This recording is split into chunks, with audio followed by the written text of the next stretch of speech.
The Bobby O Show.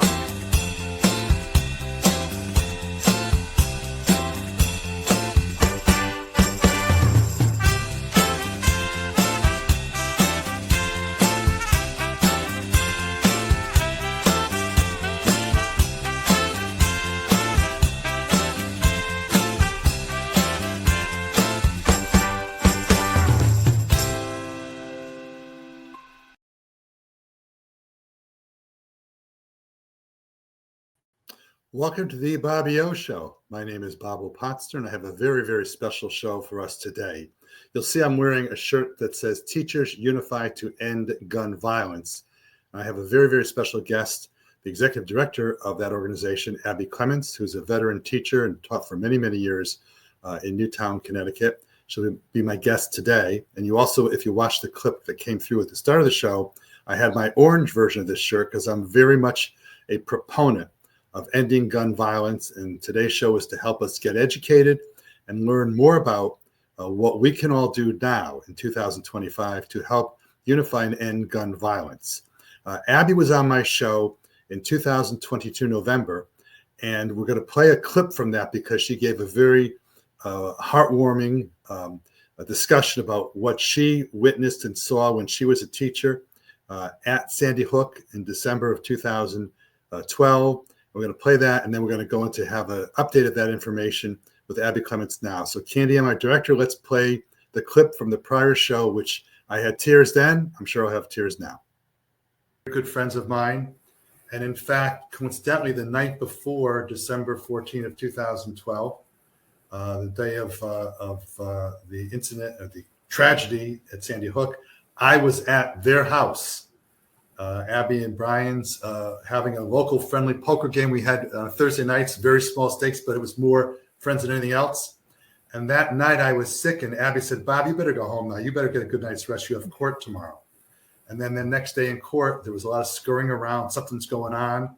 And the whole thing about Newtown, Sandy Hook began to come to fruition, although no one knew what was happening.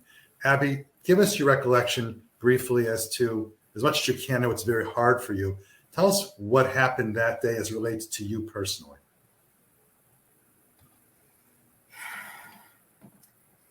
So on that morning, I stopped in the office and had this great conversation with our principal, Dawn Hawksprung. He was later killed that day. And we were actually talking about rapport and how that often gets overlooked as like a importance in teaching, the rapport that a teacher has with her students. We were chatting. We started to walk. She had a meeting in the conference room. And I went into my classroom. At 9:30. Oh, before that, so my classroom was the second on the right. The tragedy took place a few classrooms on the left. Before we heard a loud crash, I was trying to get my students ready to make snowflakes because of there was going to be a PTA luncheon. So I was trying to get them quiet. And it was pretty quiet. We had to start pretty quickly. And I heard what sounded like metal folding chairs falling. And I thought it must have been for the program, like a holiday program that was coming up. But soon realized what was happening. And so my students who were second graders then, I was a second grade teacher at Sandy Hook School, and they're now seniors in high school. We huddled and listened to the sound of 154 shots blaring through the loudspeaker. And, people think this has happened so frequently in America. The chaos, the panic, but for educators, and when it happens in a school, you're in charge of these students. So you have this added responsibilities, enormous responsibility. And I knew that the sound was going to be damaging to them psychologically, I thought about standing on the table and ripping loud. I thought about a lot of things. But we huddled and we waited, and we heard what I thought were multiple people on the roof. Like, I could not imagine that amount of gunfire could be from one person. I was so terrified because we heard all this noise on the roof. But I told the kids that the good guys are coming. And soon after, there was a loud knocking on the door,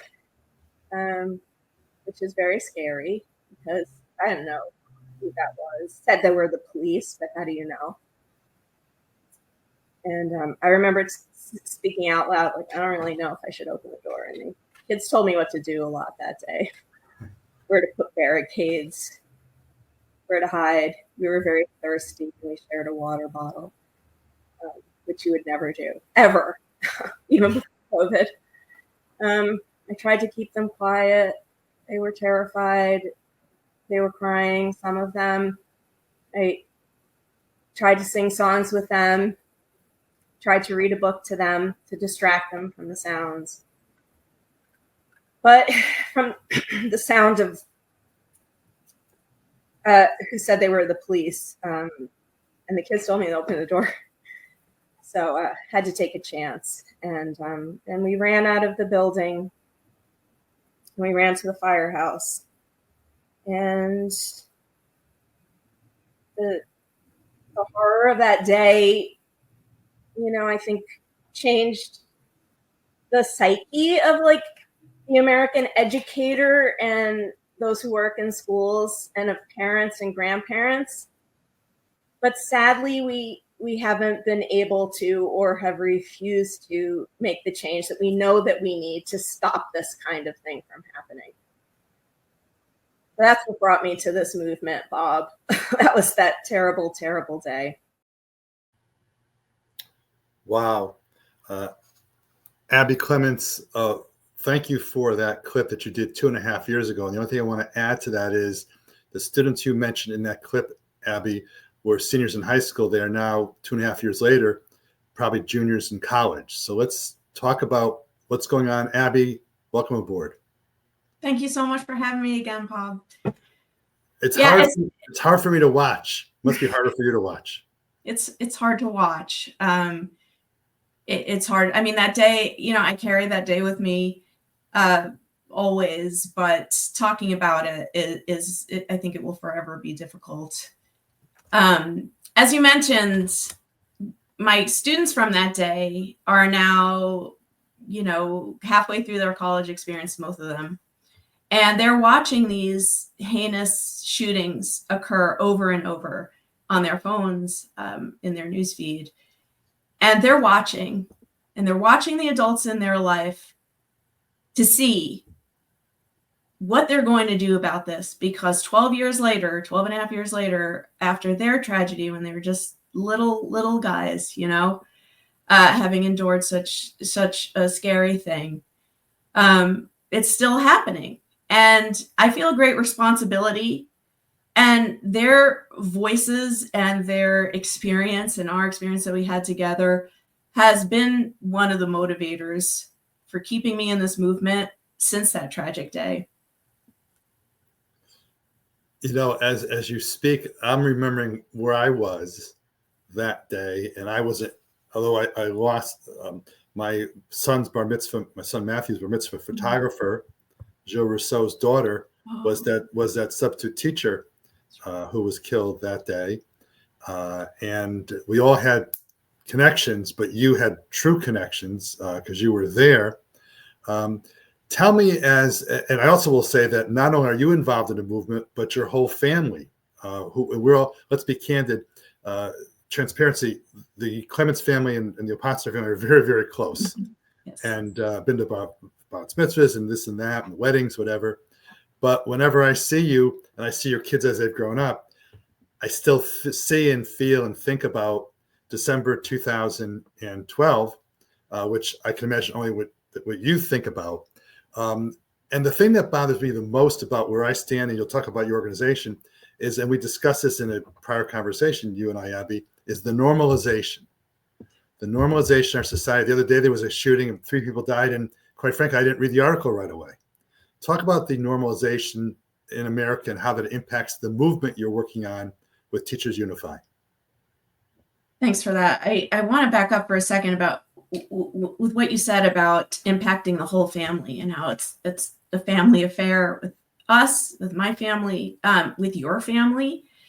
Gun violence has ripple effects that reach far and wide, right? When the media reports on something that happens, an incident of gun violence, they often report on just what happened that day, the trauma of that day. They might revisit in a year, maybe in 10, right? But they don't follow how it affects a family, how people who've been impacted by gun violence make a decision and to stay in their home if it occurred at home. How do they go to their workplace if it happened at a workplace? Like, what is their town like after such great impact?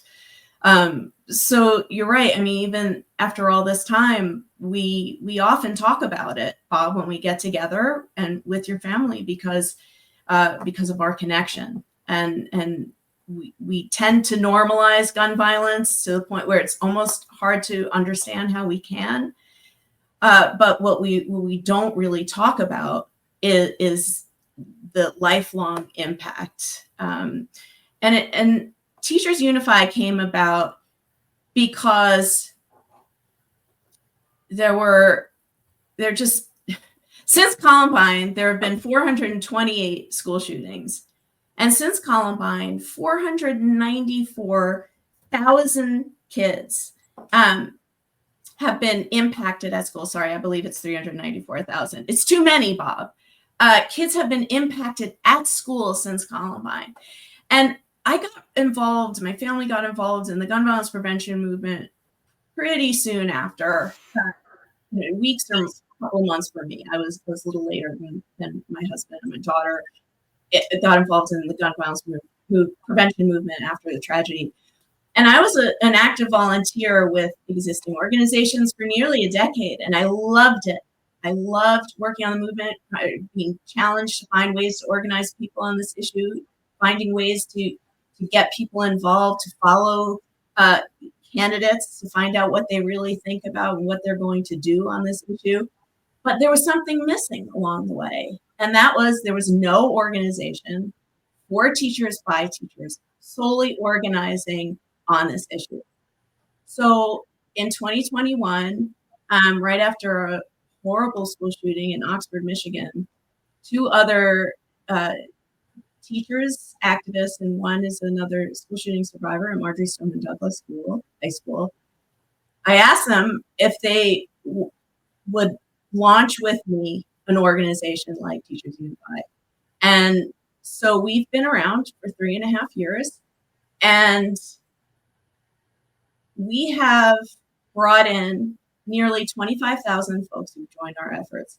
And if you ask me, she didn't, but I will say, if you did ask what surprises me most, it's that it's not just teachers who have joined us. It's people like you, Bob, because this issue impacts families. It impacts because you might be worried about, we just had a conversation that your grandson's going to be starting school.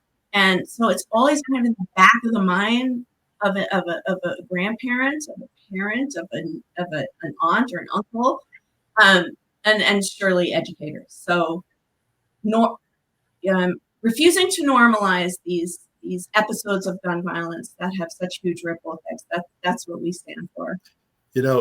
Several things you said, I wrote some notes as I always do, and a couple of things I want to say because it really rings true.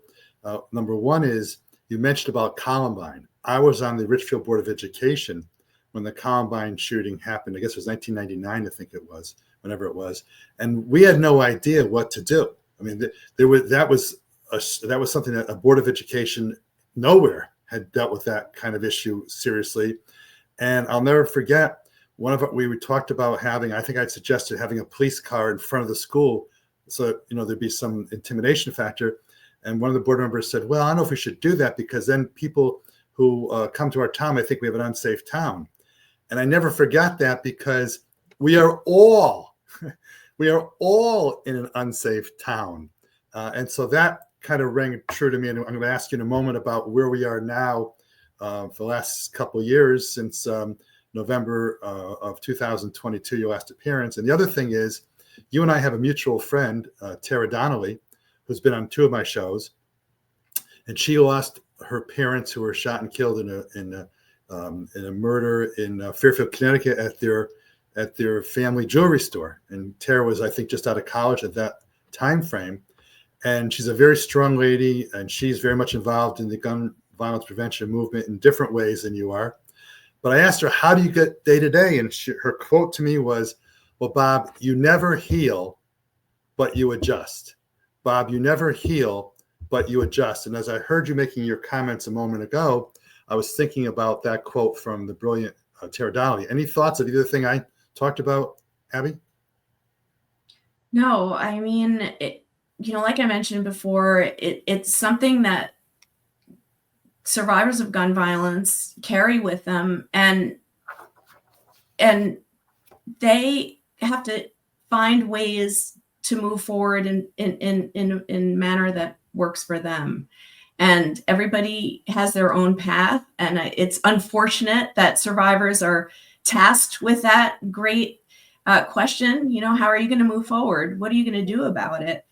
It's unfair, and it shouldn't be on the shoulders of survivors to end gun violence or to spend the rest of your life fighting for it. But for me, that's just what I know I have to do. For Tara, we share that together. But it also is going to take everybody, right? It's going to take every part of our society. And quite frankly, the education space has taken longer than we'd like to get on this. And that's why some of the things that we do with both our union, which we're very proud to stand by the American Federation of Teachers, the 3 co-founders of Teachers Unify are all AFT members. We proudly work alongside of them on efforts to raise, information about this issue and to raise voices of teachers. And we show up at conferences, and we'll be heading out there this summer on our to like maybe 4 or 5 conferences to spread the word and listen to teachers. And Abby, in that regard, you were talking about it's not just on our shoulders, it's everyone's shoulders. I want to mention, my daughter's teaching, and she's a special education teacher, and Wendy is a retired special ed teacher, but talk about on anyone's shoulders. This should not be on the shoulders of educators to carry guns in schools. And when I hear, the thought about well, teachers should have guns, I think about what happened in Uvalde, Texas, when the police officers had these high-powered weapons. And no offense to them, but yeah, I will offend them. There were some people who were afraid to go in. So you're not going to tell me, by way of example, an English teacher, a Latin teacher, for example, special ed teacher, oh, by the way, you're great at what you do, but here's how you're going to protect us with the guns to save the kids. And yet, do they really give teachers the kind of education in the states that require teachers to carry guns? So that's what, getting back to your group, Teachers Unified to End Gun Violence. Yes, I'm so thrilled what you're doing, but please, America, don't put it on the shoulders of the teachers to carry a gun. That's not where the answers are. Am I? It's absolutely. 100%. I mean, it's an unethical and dangerous response to this public health crisis. This is not a political issue. This is a public health crisis. Guns are the leading cause of death for children in America. And you're right, Bob, it can happen anywhere. We've seen it. We know it. It doesn't discriminate. It's not an issue of being, if you're a Democrat or a Republican, or you say from gun violence. So we need every sector of our society making a commitment to help end this crisis. And something that also bothers me, people immediately jump, those who are strong, fierce gun advocates Second Amendment, Second Amendment. Well, I'm going to talk about something you and I have talked about many times. That's not Second Amendment. And I, by the way, believe the Second Amendment is being wrongly interpreted by those who use it to fiercely protect gun ownership. But how about safe gun storage? You have in Florida State University recently a tragedy where the stepson of a police officer left her gun exposed, and terrorist situation. There was a theft of a gun. How come there's not a national? I'm asking you a rhetorical question, Abby. I'm not putting on you. How come we can't have an executive order number 4,820? I'm exaggerating the number, from President Trump saying there shall be XYZ protecting against unsafe gun storage. And not to make this political, but what the blank, safe gun storage. Talk about that a little bit, please. Yes, look, with freedom comes great responsibility. And the fact that 4.6 million children live in homes with unsecured and locked guns, unsecured and loaded guns in the home is shameful. 76% of school shootings, the shooter gets the gun from either their home, a friend's home, or a relative's home. So by locking up guns securely, right, and keeping the ammunition is separate, will save lives. There's data that shows this, and this is something that we can educate the public about, that we can encourage folks to buy a safe, to buy a gun locks. And this is something that can change in our lifetime. I really believe it. We shifted our practices when it came to smoking and to car seats, and with car seats, with drunk driving. There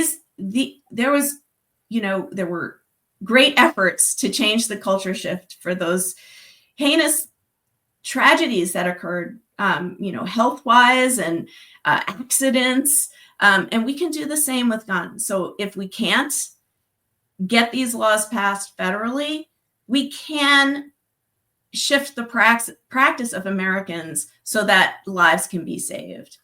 Look, every day, listen to this, Bob. Listen to this statistic.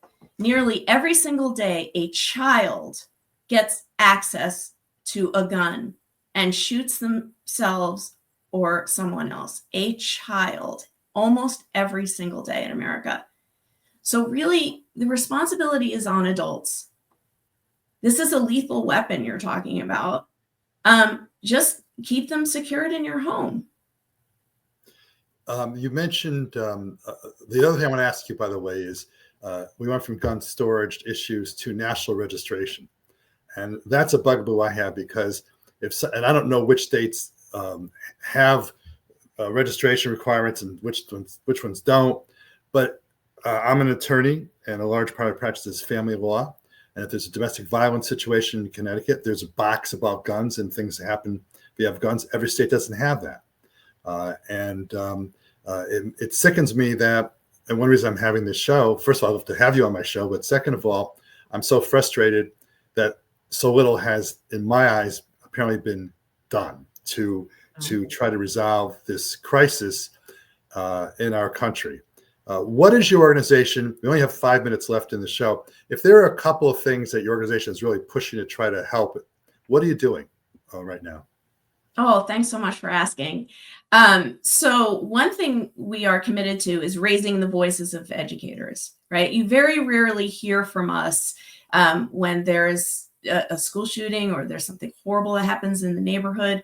And there are a variety of reasons for that, but we are dedicated to lifting the voices of teachers. So we're going to show you a couple of, this is our quote campaign, where we amplify quotes from teachers. What's this quote right here?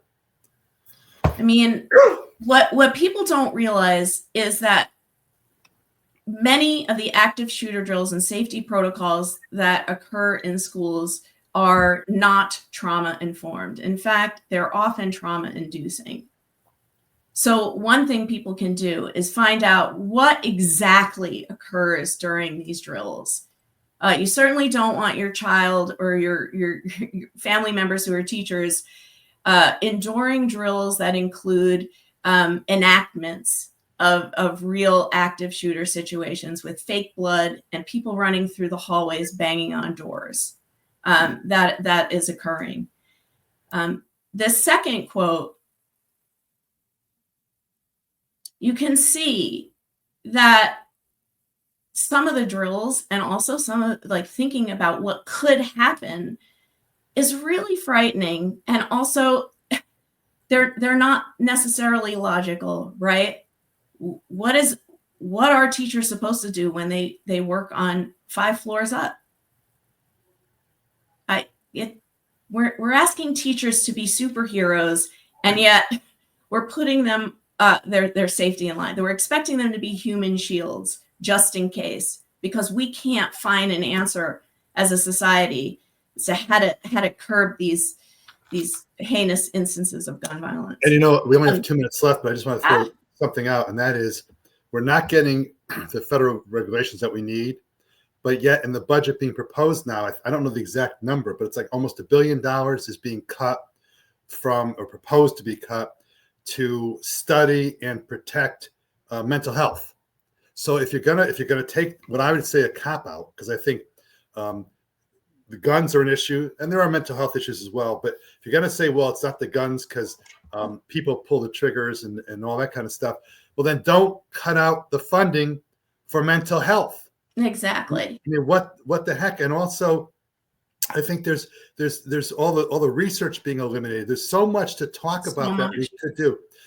Abbey, we're going to have you back again. We're not waiting 2 years again, but in the last minute or two, tell us, first of all, if people want to learn more about your organization, slowly tell us the website or how people can reach out to find out more about your organization. That'd be so great. Please visit us at Teachers Unify on social media. We're on Instagram, Facebook, Threads, and Blue Sky at Teachers Unify. And our website is www.teachersunify.org.